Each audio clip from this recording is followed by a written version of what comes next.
ನಮಸ್ಕಾರ ಸ್ನೇಹಿತರೆ, ಡೈಲಿ ಅಪ್ಡೇಟ್ಸ್ಗೆ ತಮ್ಮೆಲ್ಲರಿಗೂ ಸ್ವಾಗತ.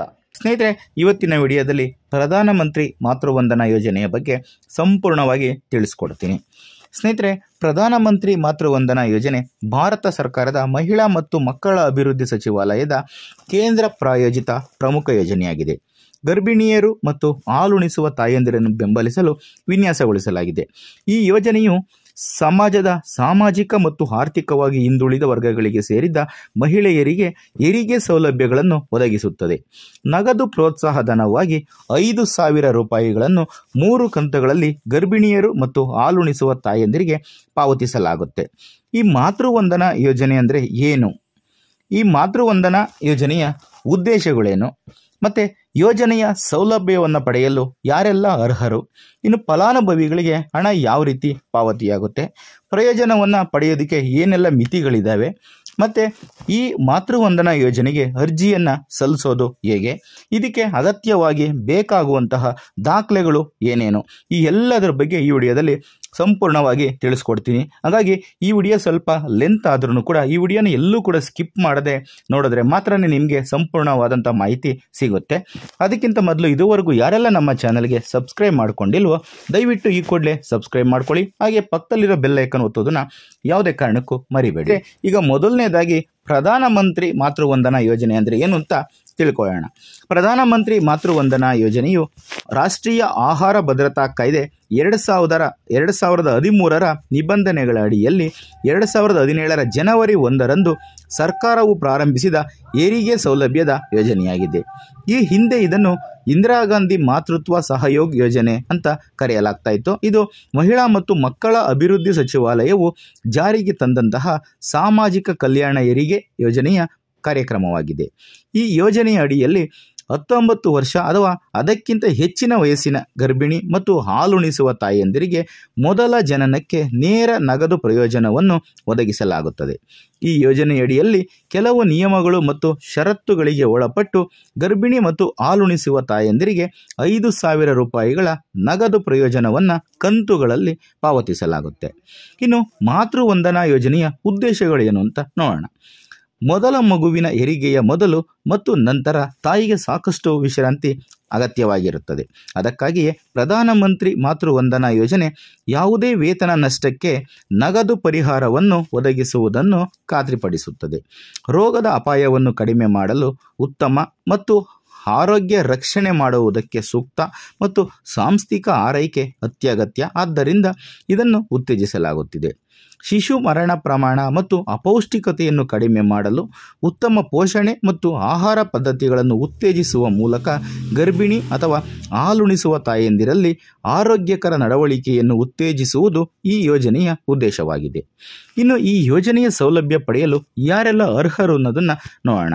ಸರ್ಕಾರದಲ್ಲಿ ಕೆಲಸ ಮಾಡುವವರು ಅಥವಾ ಸದ್ಯಕ್ಕೆ ಬೇರೆ ಯಾವುದೇ ಕಾನೂನಿನ ಅಡಿಯಲ್ಲಿ ಇದೇ ರೀತಿಯ ಪ್ರಯೋಜನಗಳನ್ನು ಪಡೆಯುವವರನ್ನು ಹೊರತುಪಡಿಸಿ ಇನ್ನು ಮಿಕ್ಕ ಉಳಿದ ಎಲ್ಲ ಗರ್ಭಿಣಿಯರು, ಹಾಲುಣಿಸುವ ಮಹಿಳೆಯರು ಮಾತೃವಂದನಾ ಯೋಜನೆಯ ಪ್ರಯೋಜನವನ್ನು ಪಡೆಯಬಹುದು.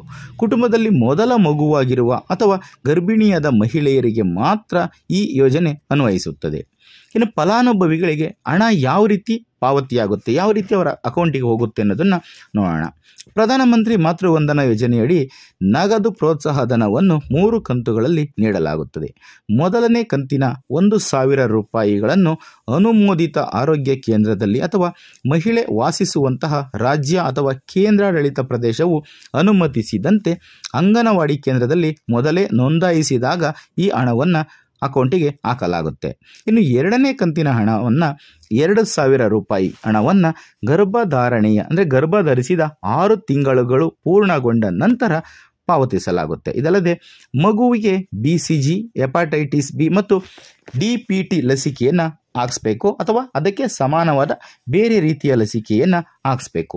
ಇದಲ್ಲದೆ ಅರ್ಹ ಮಹಿಳೆಯರಿಗೆ ಆಸ್ಪತ್ರೆಯಲ್ಲಿ ವೈದ್ಯರ ನಿಗಾದಲ್ಲಿ ಹೆರಿಗೆಯಾದ ಸಂದರ್ಭದಲ್ಲಿ ಜನನಿ ಸುರಕ್ಷಾ ಯೋಜನೆಯ ಅಡಿಯಲ್ಲಿ 1,000 ರೂಪಾಯಿಗಳ ನಗದು ಪ್ರೋತ್ಸಾಹಧನವನ್ನು ಸಹ ನೀಡಲಾಗುತ್ತೆ. ಈ ಪ್ರಯೋಜನವನ್ನು ಹೆರಿಗೆ ಪ್ರಯೋಜನವಾಗಿ ಪರಿಗಣಿಸಿ ಒಟ್ಟು 6,000 ರೂಪಾಯಿ ಹಣವನ್ನು ಪ್ರಧಾನಮಂತ್ರಿ ಮಾತೃವಂದನಾ ಯೋಜನೆಯಡಿಯಲ್ಲಿ ಕೊಡಲಾಗುತ್ತೆ ಅಂತ ಪರಿಗಣಿಸಲಾಗಿದೆ. ಇನ್ನು ಈ ಪ್ರಯೋಜನವನ್ನು ಪಡೆಯೋದಕ್ಕೆ ಏನೆಲ್ಲ ಮಿತಿಗಳಿದ್ದಾವೆ ಅಂತ ನೋಡೋಣ.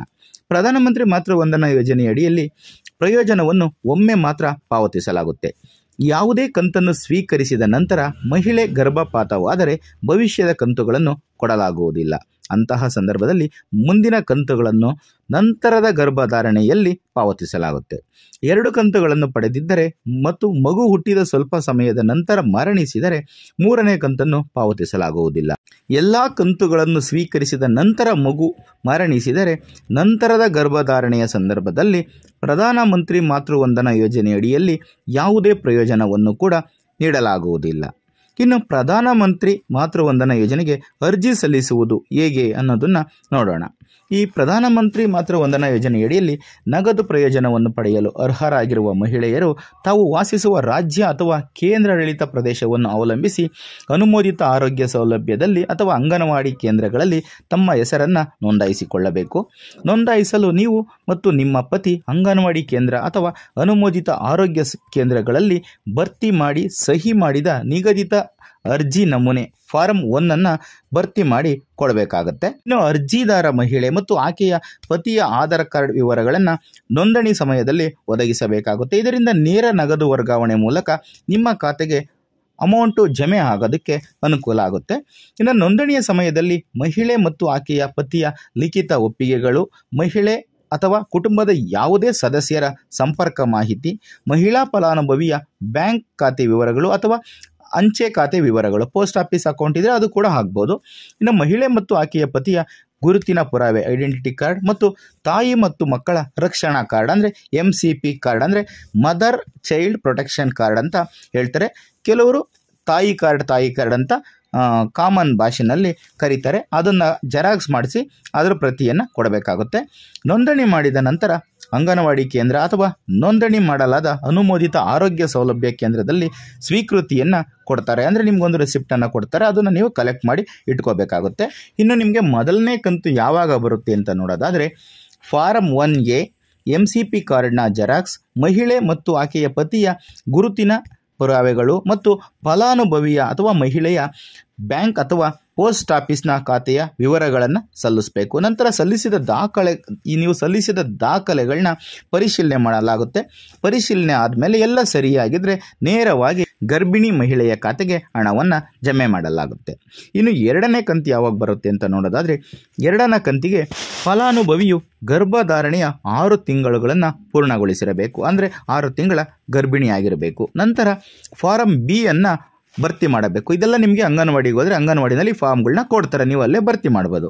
ಆ ಫಾರಂ ಜೊತೆಗೆ MCP ಕಾರ್ಡ್ನ ಪ್ರತಿ ಅಂದರೆ ನಿಮ್ಮ ತಾಯಿ ಕಾರ್ಡಿನ ಒಂದು ಜೆರಾಕ್ಸ್, ಕನಿಷ್ಠ ಒಂದು ಪ್ರಸವ ಪೂರ್ವ ತಪಾಸಣೆ ಅಂದರೆ ನೀವು ಡಾಕ್ಟ್ರ್ ಹತ್ರ ಹೋಗಿ ತಿಂಗಳ ಏನು ಚೆಕಪ್ ಮಾಡಿಸ್ತೀರೋ ಅದನ್ನು ನಿಮ್ಮ ತಾಯಿ ಕಾರ್ಡ್ನಲ್ಲಿ ಎಂಟ್ರಿ ಮಾಡಿರ್ತಾರೆ. ಅದ್ರದ್ದು ಒಂದು ಜೆರಾಕ್ಸನ್ನು ನೀವು ಕೊಡಬೇಕಾಗುತ್ತೆ. ಮೇನ್ ಪೇಜನ್ನು ಜೆರಾಕ್ಸ್ ಮಾಡಿಕೊಡ್ಬೇಕು ಮತ್ತು ಡಾಕ್ಟ್ರು ಚೆಕಪ್ ಮಾಡಿ ಅಲ್ಲಿ ಸೀಲ್ ಮಾಡಿರ್ತಾರೆ, ಸೈನ್ ಮಾಡಿರ್ತಾರೆ.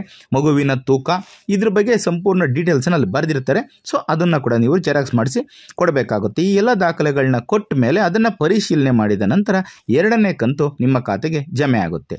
ಇನ್ನು 3ನೇ ಕಂತು ನಿಮಗೆ ಯಾವಾಗ ಬರುತ್ತೆ ಅಂತ ನೋಡೋದಾದರೆ 3ನೇ ಕಂತನ್ನು ಪಡೆಯೋದಕ್ಕೆ ಮಹಿಳೆ ಮಗುವಿನ ಜನನ ಪ್ರಮಾಣ ಪತ್ರ ಮತ್ತು ಮಗುವಿಗೆ ಮೊದಲ ಸುತ್ತಿನ ಲಸಿಕೆಯನ್ನು ನೀಡಲಾಗಿದೆ ಎಂದು ತೋರಿಸುವ ತಾಯಿ ಕಾರ್ಡ್ನ ಪ್ರತಿಯೊಂದಿಗೆ ಫಾರ್ಮ್ 1C ಭರ್ತಿ ಮಾಡಿ ಕೊಡಬೇಕಾಗುತ್ತೆ. ಅಂದರೆ ಮಗು ಹುಟ್ಟಿದ ನಂತರ ಈ 3ನೇ ಕಂತನ್ನು ಕೊಡಲಾಗುತ್ತೆ. ಹಾಗೆ ಮಗುವಿಗೆ ನೀವು ಇಂಜೆಕ್ಷನ್ ಲಸಿಕೆ ಏನು ಹಾಕ್ಸಿರ್ತೀರೋ ಅದನ್ನು ಕೂಡ ಎಂಟ್ರಿ ಮಾಡಿರ್ತಾರೆ. ಆ ಪೇಜನ್ನು ಕೂಡ ನೀವು ಜೆರಾಕ್ಸ್ ಮಾಡಿಸಿ ಕೊಡಬೇಕಾಗುತ್ತೆ. ಅದನ್ನು ಪರಿಶೀಲನೆ ಮಾಡಿದ ನಂತರ ನಿಮಗೆ 3ನೇ ಕಂತು ಜಮೆ ಆಗುತ್ತೆ.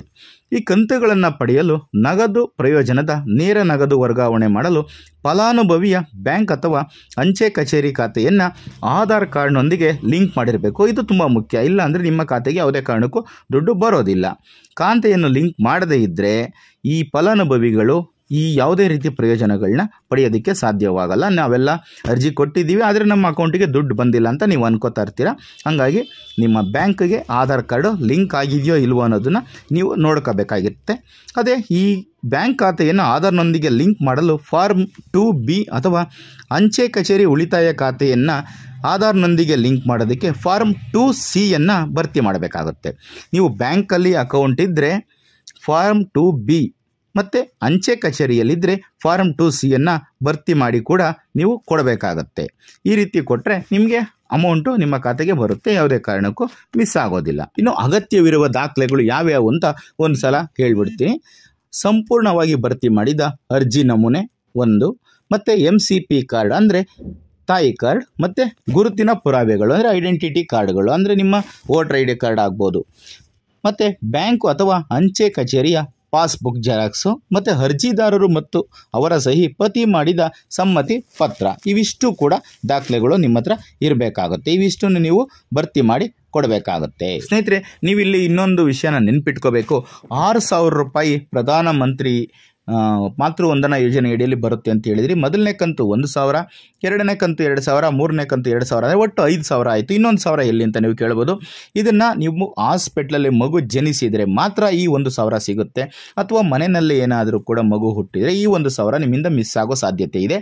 ಏಕೆಂದರೆ ಈ 1,000ನ ಜನನಿ ಸುರಕ್ಷಾ ಯೋಜನೆಯಡಿಯಲ್ಲಿ 1,000 ರೂಪಾಯಿನ ಆಸ್ಪತ್ರೆಯಲ್ಲಿ ಮಗು ಜನಿಸಿದರೆ ಅಲ್ಲೇ ನಿಮಗೆ ಇದನ್ನು ಕೊಡ್ತಾರೆ. ಅಲ್ಲಿಂದ ನೀವು ತಗೋಬೇಕಾಗುತ್ತೆ. ಇದನ್ನು ಯಾವ ರೀತಿ ಅಂತ ನಾನು ವಿಡಿಯೋದಲ್ಲಿ ಮೊದಲೇ ಹೇಳಿದ್ದೀನಿ, ಆ ರೀತಿ ತೊಗೋಬೇಕಾಗುತ್ತೆ. ಅದನ್ನು ಬಿಟ್ಟು ಇನ್ನು ಉಳಿದ 5,000ನ ಅಂಗನವಾಡಿಯ ಮುಖಾಂತರ ನೀವು ತೊಗೋಬೇಕಾಗುತ್ತೆ.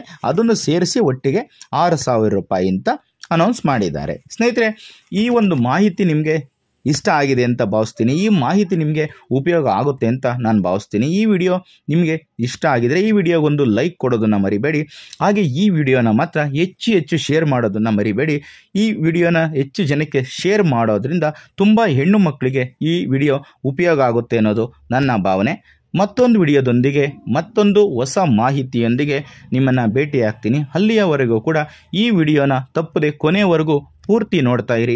ಎಲ್ರಿಗೂ ಕೂಡ ಧನ್ಯವಾದಗಳು.